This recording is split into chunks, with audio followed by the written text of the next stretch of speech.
BNP কর্তৃক বিজয় দিবসের আজকের এই অনুষ্ঠান সম্মানিত অনুষ্ঠানের জেলা আহ্বায়ক হাবিবুর রহমান হাবিব, জেলা সদস্য সচিব খন্দকার মাসুদুর রহমান, আমাদের শ্রদ্ধেয় বড় ভাই ওই জেলা বিএনপি নেতৃবৃন্দ, কৃষক দল, ছাত্র দল সহ আমার সাথীরা থেকে আগত বিএনপির সমস্ত অঙ্গ সংগঠনের নেতৃবৃন্দ, সবাইকে স্বাগত।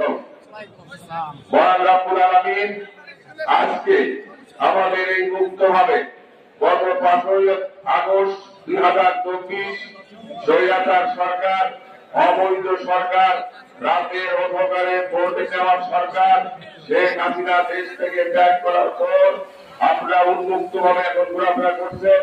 সুন্দরভাবে আজকে সুশৃঙ্খল ভাবে আমাদের মিছিল নিয়ে বাংলাদেশ জাতীয়তাবাদী দল জেলা বিএনপির সামনে আমরা উপস্থিত হয়েছি।